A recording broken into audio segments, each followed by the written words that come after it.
Imagine a military force so dominant, so terrifying, that for over a century it was considered invincible. A walking fortress of pikes and guns, a tide of steel and gunpowder that drowned nearly every army in its path. This was the Spanish Tercio, the undisputed master of European battlefields. For over 120 years, the Spanish Tercio wasn't just a military unit. It was a symbol of Spain's global power. Its very name, Tercio, hints at its innovative structure, perhaps referring to an early mix of pikemen, swordsmen and firearms. This evolved into the devastating pike and shot formation. Picture a massive, deep square of men, a bristling forest of 18-foot-long pikes. This impenetrable hedgehog made them virtually immune to cavalry charges, a nightmare for any attacking force. Surrounding this core were sleeves of arquebusiers and musketeers, unleashing hellish volleys of fire. If enemy cavalry dared to get too close, these shooters would simply melt back into the safety of the pike square. It was an ingenious, self-contained fortress of steel and lead, designed for maximum defensive and offensive power. This wasn't just a tactic, it was a system built on brutal experience. While other armies often relied on temporary levies or mercenaries, the Tercios were standing units of professional soldiers.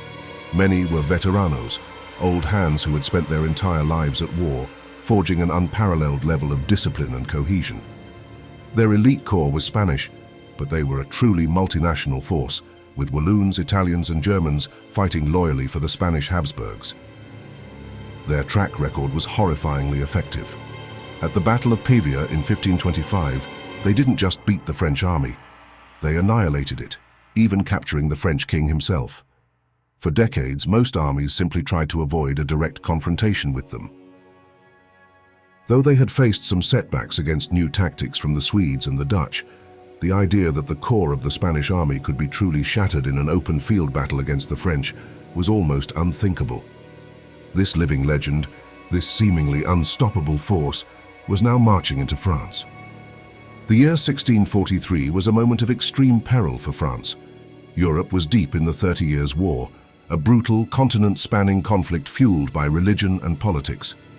The main rivalry pitted the Bourbon dynasty of France against the ridiculously powerful Habsburg dynasty, which controlled both Spain and the Holy Roman Empire, effectively surrounding France. France had entered the war in 1635, and the early years were not going well. A Spanish invasion in 1636 had come so close it threatened Paris itself. Now, in the spring of 1643, Spain was pushing again, aiming for a decisive blow. The veteran General Francisco de Mello led the fearsome army of Flanders out of the Spanish Netherlands and into northern France. His target was the small, star-shaped fortress of Rocroi. If he took it, he'd have a wide-open lane for a direct march on Paris, threatening the very heart of France. To make matters worse, the French government was in chaos. The powerful Cardinal Richelieu, France's master strategist for decades, had died just months before. Then on May 14, 1643, just 5 days before the battle, King Louis XIII also died. The new King of France, Louis XIV, was a mere 4-year-old child. The government was now in the hands of a fragile regency led by the Queen Mother, Anne of Austria, and Richelieu's successor, Cardinal Mazarin. A major military disaster right now could shatter the new government, encourage rebellious nobles, and cause the entire French war effort to collapse. The Spanish commander de Mello knew all this. He was betting the French were too weak and distracted to risk a real fight for Rocroi. He was about to find out just how wrong he was. The man tasked with stopping this Spanish invasion was Louis II de Bourbon, the Duke of Enghien. At just 21, he was a prince of the blood, a direct cousin of the king, which gave him the rank to command an army despite having next to no real experience in major battles. He'd seen combat, but never commanded an army in a decisive engagement. Enghien was known to be brilliant, aggressive, and ambitious, but he was a complete unknown as a battlefield commander.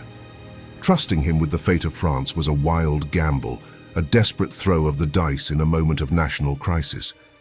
His opponent, Francisco de Mello, was a seasoned veteran commander leading one of the most experienced armies on the planet. The French army was a mix of old hands and new recruits, numbering around 22,000 men against a slightly larger Spanish force of around 26,000. When Enghien and his war council heard that Rocroi was under siege, the older, more cautious officers advised against a fight. The Spanish position was strong, their army superior, and a defeat would be catastrophic. But Enghien was not a cautious man. He learned that Spanish reinforcements were on their way to join de Mello, and was determined to force a battle before they arrived. He also received the news of King Louis XIV's death, but made the gutsy call to keep it a secret from his soldiers, knowing it would crush their morale. Ignoring the advice of his subordinates, Enghien ordered the army forward, pushing through a narrow pass of woods and marshes. In a critical mistake, the Spanish hadn't bothered to guard this approach. On the evening of May 18th, the French army appeared on a ridge overlooking the plain of Rocroi, deploying for battle right in front of the stunned Spanish. De Mello, confident in his elite troops, accepted the challenge. The stage was set for a legendary confrontation. As the sun rose on May 19, 1643, the two armies faced off. The battlefield was a wide plain bordered by woods and marsh. Both armies adopted a traditional layout, infantry in the center, cavalry on the wings. The heart of the Spanish line was its 5 veteran Spanish Tercios, supported by their German, Italian and Walloon allies. But Engen already had a secret advantage. During the night, a Spanish deserter revealed that de Mello had hidden 1,000 musketeers in the woods on the French right, planning to ambush the French cavalry charge. Before the battle even officially started, Enghien sent a special force under cover of darkness to deal with this threat. The surprise was total. The Spanish ambush was ambushed, and a key part of de Mello's plan was eliminated before it even began. Around 5 a.m., the battle kicked off for real. Enghien personally led the cavalry charge on his right wing, slamming into the Spanish left with ferocity. However, on the other side of the field, things went south for the French fast. The French left-wing cavalry, ignoring Enghien's specific orders to wait, charged straight into marshy ground. Their attack bogged down, and they were completely routed by the German cavalry opposite them. The French left flank collapsed. The German horsemen then wheeled around and smashed into the side of the French infantry. Simultaneously, the seemingly unstoppable Spanish Tercios in the center began their slow, grinding advance, pushing the French infantry back. Within the first hour, the French army was on the verge of breaking. Their left wing was gone, their center was buckling, and the veteran Spanish army was doing what it always did: winning. For any normal general, the only logical move would be to pull back his successful right-wing cavalry to save the rest of the army. But Enghien was not a normal general. This was the moment that would make or break the young duke, a true test of his leadership. Instead of turning back to rescue his collapsing army, Enghien made a decision of breathtaking audacity. He trusted his reserve infantry to hold the line just long enough. Then, he took his entire victorious right-wing cavalry and did the unthinkable. He didn't just attack the Spanish infantry's flank. He galloped his men in a wide, sweeping arc around the entire rear of the Spanish army. It was an incredibly risky move, leaving the rest of his army to fend for itself. If the French center broke while he was gone, his cavalry would be cut off and the battle lost. But Enghien had what the French call the coup d'œil, the glance of the eye, an intuitive genius for seeing the single decisive point of a battle and striking at the perfect moment. The Spanish cavalry on their right wing were busy celebrating their victory when they were suddenly stunned to see Enghien's squadrons charging at them from behind. The attack was a complete shock. Hit from this impossible direction, the Spanish cavalry, which had been moments from winning the battle, broke and fled. Seeing this, the routed French cavalry on the left managed to rally and rejoin the fight. In one brilliant sweeping maneuver, Enghien had used his one successful unit to neutralize both of the Spanish cavalry wings. The Spanish infantry, the mighty Tercios, were now alone on the field, totally stripped of their support. The Spanish artillery crews, seeing French horsemen in their rear, abandoned their guns and ran. The anvil meant to hold the French army in place had just been shattered. Now the hammer was about to fall. With the enemy cavalry gone, Enghien controlled the field. He turned his focus to the Spanish infantry. The German, Italian and Walloon units on the flanks of the Spanish line were the first to feel the pressure. Not as disciplined as the Spaniards, they weren't prepared for cavalry charges coming from their flank and rear. Hit from all sides, they broke and ran, leaving only the hardened core of the Spanish army. By 8 a.m. the battle had completely flipped. All that was left of de Mello's grand army were the 5 elite Spanish and Burgundian Tercios in the center. Surrounded by a sea of French cavalry and infantry, they did what they had been trained to do for a century. They formed up. The thousands of remaining soldiers consolidated into one massive pike square, a final fortress of defiance. Their commander, the elderly Count of Fontaine, was so crippled by gout he had to be carried in a chair in their midst, but he refused to leave his men. Enghien knew this was far from over. Breaking this formation was like trying to break a mountain. He launched a cavalry charge. The Tercios held firm, their pike walls unbreakable. He launched another. Again, they stood their ground, a testament to their legendary discipline. Realizing cavalry alone wouldn't do it, Enghien showed his tactical genius again. He ordered his men to bring up the French artillery and, in a stroke of brilliance, the Spanish cannons they had just captured. He was about to turn the Spanish army's own guns against them. For 2 agonizing hours, the French artillery hammered the Spanish square, blasting bloody holes in their packed ranks. Yet they still refused to break. The discipline and raw courage of these veteran soldiers was incredible. They stood and died where they were, closing ranks over the bodies of their fallen comrades, an island of defiance in a sea of enemies. The fighting was savage. The French infantry advanced, firing muskets into the square, only to be hit with disciplined volleys in return. French cavalry charged the corners of the square again and again, but the pikemen held them off every time. The Spanish were surrounded, outnumbered, with no hope of victory or escape, yet they fought on with a resolve that stunned the French. Finally, after hours of punishment and with their numbers horribly thinned, Enghien thought they might be ready to surrender.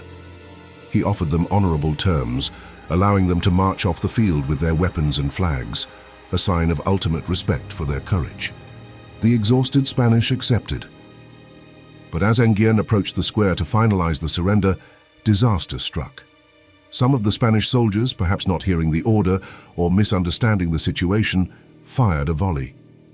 To the French, who had just watched their commander approach under a flag of truce, this looked like the ultimate betrayal. Enraged, they surged forward in an all-out final assault, giving no mercy. The great square, which had withstood hours of charges and cannon fire, was finally broken by this furious, chaotic onslaught. The battle devolved into a slaughter as the last of the veteran Spanish Tercios were overwhelmed and cut down. By 10 a.m., after nearly 5 hours of brutal fighting, it was over. The Spanish army of Flanders had been practically annihilated. Estimates suggest around 5,000 were killed and another 5,000 captured. French losses were significantly lighter, with about 400-500 killed or wounded. When a French officer later asked a captured Spanish soldier how large their army had been, the man simply replied, "You have only to count the dead and the prisoners." The victory at Rocroi was a masterclass in tactics, proving that even the most dominant military system can be defeated by brilliant, audacious leadership. The story of warfare is filled with moments like this, where old legends die and new ones are born. The shockwaves of Rocroi spread across Europe. The most immediate impact was the shattering of the myth of Spanish invincibility. For the first time in over a century, the Spanish Tercios had been crushed in a major field battle by the French. While the formation itself wouldn't disappear overnight, Rocroi signaled the beginning of its end. It accelerated a shift toward the more linear, firepower-focused tactics that the French and others like the Swedes and Dutch had been developing. Politically, the victory was a godsend for France's new government. Coming just 5 days after the child king Louis XIV took the throne, it felt like a sign from God. It secured the power of Anne of Austria and Cardinal Mazarin, letting them stabilize the kingdom and continue the war with new confidence. For Spain, the defeat was a catastrophe. General de Mello himself called it the most considerable defeat there has ever been in these provinces. The war would drag on for years, but Rocroi marked a clear turning point. It signaled the end of Spain's reign as the dominant military power in Europe and the beginning of the rise of France under Louis XIV, the man who would become known as the Sun King. The momentum of the 30 Years' War shifted decisively in France's favor, paving the way for the Peace of Westphalia in 1648, which reshaped the map of Europe. And what about the 21-year-old Duke of Enghien? His victory at Rocroi launched his career and cemented his reputation as a military genius. He'd go on to win many more battles, earning the name the Great Condé and his place as one of the greatest generals in French history. His audacity at Rocroi, his decision to risk everything on one brilliant sweeping maneuver, not only saved France from invasion, but also annihilated the world's most feared army and heralded the dawn of a new age. If you're fascinated by the turning points that shaped our world, the stories of courage, genius, and the fall of empires, then you've come to the right place. Make sure to subscribe to our channel and hit that notification bell so you don't miss our next deep dive into history's greatest battles and commanders. What other historical moments do you want us to explore? Let us know in the comments below.